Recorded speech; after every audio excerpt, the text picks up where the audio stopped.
Ladies and gentlemen, welcome back to Tiny Blue Games. My name is, of course, Csaw or Chris, and today we are talking about Final Fantasy XIV in 2020. Today we are going up against our third trial. It's the Howling Eye, I believe. I just looked at it, but I think it is the Howling Eye. But it's our third trial, and it's against this wonderful primal creature here. Who's apparently very big and scary. Our comrades are talking about it right now as we stand in front of her. It's always interesting to me how cutscenes work in games, because it's kind of like this weird moment where in reality the enemy would be sizing us up, and we'd be sizing them up, and everyone just allowing for a brief pause and some talking and stuff like that. So something you wouldn't really see in real life, but what we do get to share is how Garuda, that's how I'm pronouncing her name. There we go. Garuda is definitely pretty cocky in this situation. She thinks she's gonna win hands down, and we got some surprises for her. But just before we get into that, I did want to take some advice that one of the past viewers left behind in a comment. If you are new to Final Fantasy XIV, you're doing your first time through it, and you don't want any story to be spoiled for you, I would recommend, clicking away. You've probably already seen a little bit of the story, because I didn't do this right away. I'm learning. I'm slowly learning. But if you don't want any more story to be spoiled, do click away. If you are a regular viewer of this channel and you've been itching for me to get into story discussion, there will be a little bit of story discussion happening in this video. It was pretty hard to avoid it, as the actual trial was like 4 minutes or 3 minutes of combat and then like 11 minutes of cutscenes. Really funny, because I had just mentioned in a previous video that I wish there was more cutscene, and we're already getting into it. This one was fully voiced, which was really cool. It allowed us to hear a bit of the dialogue and get a bit of a feel for some of the characters, which I liked a lot. And I thought that was a really added benefit, and it helped me care a bit more about the story, which I think is really good, because we happen to be in a turning point, I'd say, for the story, where we shift our focus from one enemy to another. But we'll get into that in just a moment. We are going to talk about the trial. It was pretty quick. I feel like I had a really good group that just had really good DPS, because the actual boss goes down super quick, and I definitely was not helping very much with my heals.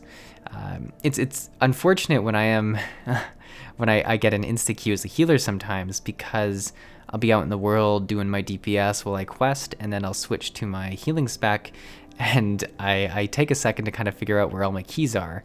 But when there's a big cutscene and I have kind of got to jump right into the fighting once it's done, about half of this battle was me trying to figure out where each of my cooldowns were, specifically the one that gives back mana. I was looking for that forever, which, yeah, I'm not proud of, but that's what was happening for a large part of that first section of the fight.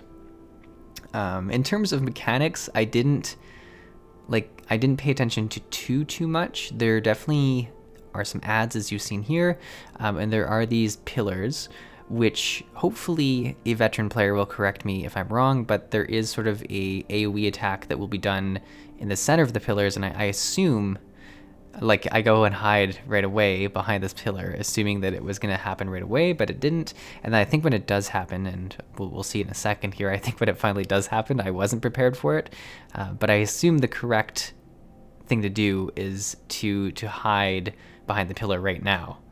And I just did not do that. So there we go. Which, it only damaged me for about half my health. I feel like something with such a cast time definitely could have been even more devastating, but I'll take the win and just be happy I didn't die. Things definitely get a little bit crazier at the very end of the fight. She kind of goes into more of a high AoE DPS phase. Luckily, I did find my AoE heal, and we had no issues sort of spamming that throughout it. But yeah, this was not an example of my best healing, where I used the most optimal skills at each point. This was definitely a situation where I was panicky and going from skill to skill. So, maybe I say it was a pretty easy trial, but maybe also I was kind of panicked the whole time. Who knows? All this is say we had a good DPSer. But we definitely get to a point where we're going to kill her, and she's like, no. But, like, she doesn't die. She's like, jokes. You guys were never going to kill me. Which is so funny when creatures do that. What? It's good. It's real good. So she thinks she's some sort of badass that can't die. Very typical of these primal creatures. We saw that with the first creature that tried to corrupt us, and we didn't get corrupted. This is going to happen again. I don't know how many times creatures are going to try and attack us before they realize that we can't be corrupted. It's just, it ain't going to happen. I do like the sort of green glowiness, though. Like, in terms of all of the creatures, she's got a pretty cool look going on. Definitely like more of the wind. The whole thematical area for this trial works really well. I like the swirling vortex on the outside. It definitely felt like a good wind boss, which I think is hard to pull off correctly. And even that ultimate attack where we had to get behind the pillar, very wind focused. So I think the actual concept of the fight was very well done. It was a really quick fight because of how good the group might have been. So yeah, she attacks our other teammates, which is sad. It's interesting that the three of us hung out so much. It was because that's how we ended up getting here. Is we ended up finding the Enterprise in the what was the dungeon called? The Dungeon with the Dragons. We ended up finding the Enterprise there, at which point we were able to fly out with the Enterprise, and Sid was able to get back a lot of his memories, which was super good for us, as it allowed us to really progress with what we need to do and get to the places we need to go to. Anyways, all this to say, we ended up at this primal, which was the main next goal that we had for a little while after getting the ship back. During this, we do get the final sort of crystal as well, so I think that kind of seals off a little bit of that story as well. And we're going to get into kind of what the next section of the story is just in a moment. But yeah, you can see here that we aren't able to be corrupted. Like, it's interesting that they keep trying. You think the primals would talk to each other and kind of share this knowledge, be like, oh, you can't corrupt him or her, I guess, as it is, but that's how it is. But yeah, so let's get into the next cutscene. So yeah, here we are in the second part of the cutscene. It's kind of weird in some ways, because you watch one part of this cutscene in the actual trial at the very end, and then you go to leave and you think it's done, and then you're watching the second part of like a continued story. And like, because I stopped recording and then had to start recording real quick because I was like, oh no, something's happening.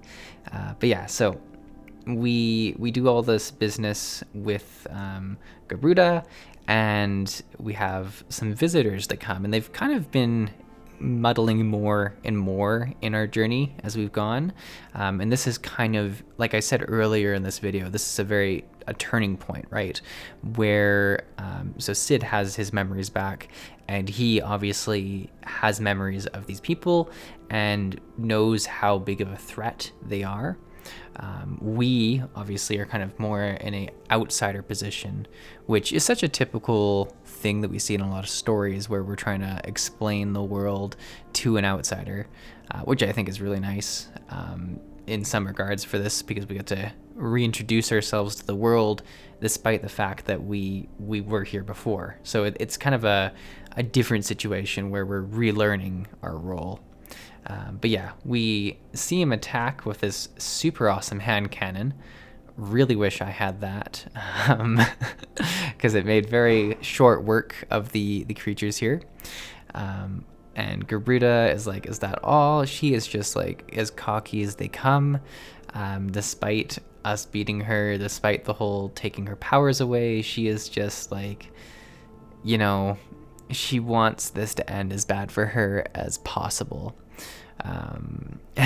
Which is, it's gonna happen. I did, like, I think she resonates the most with me because of, like, you know, just how sure of herself she is, despite like getting beat over and over again. But she's definitely got the win situation as well. So she's using the tribes of the other primals we've slain to summon their primals again, which is pretty bad news for us, because each trial at this point has been us fighting against one of these primals, which is, you know, a pretty big victory each time. You know, kind of the situation where we go against a smaller one and then a bigger one and a bigger one. But yeah, so they've all three of them come here, which really is quite concerning for us who have just managed to eke by in each trial. This would be a pretty big foe for us to go against. As you can see, oh no, this is all wrong. Like, our friends are definitely not liking this whatsoever.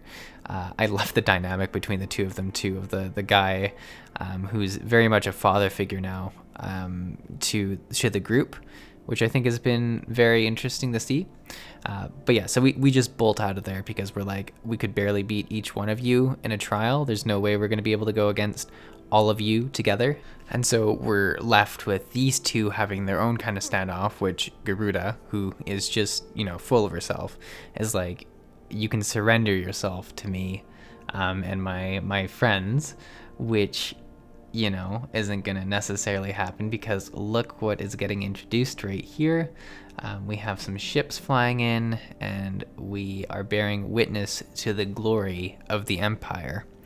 So this is the turning point, I think, in the story in a lot of regards, because this shadowy situation, the Empire, that we've kind of been just pushing off to deal with the primals, has all of a sudden taken and absorbed the power of 3 primals into this robot-looking dragon thing, which is super concerning, because that means it's more powerful than all 3 of these. And it's dealing with each of these in like seconds without any concern whatsoever. I'd say it's more of a robot than it is a dragon. But yeah.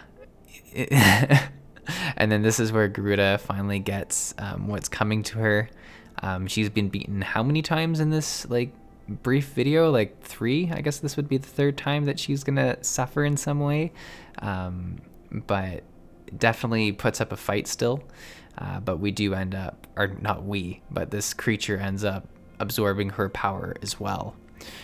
So yeah, definitely of big concern, and I really think, you know, the shift in the story is now we're gonna have to find a way to convince our allies and make a plan to deal with the Empire and sort of strike back at this abomination, and find a way for us to deal with it. So they've really become a presence, and I'm very excited to see where the next part of the story leads now that we have witnessed this.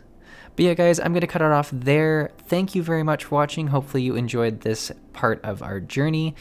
We are finally slowly getting close to level 50 bit by bit, and the story is definitely getting more interesting with each episode as well. So thank you for watching. I'll see you in the next video. Have a wonderful rest of your day.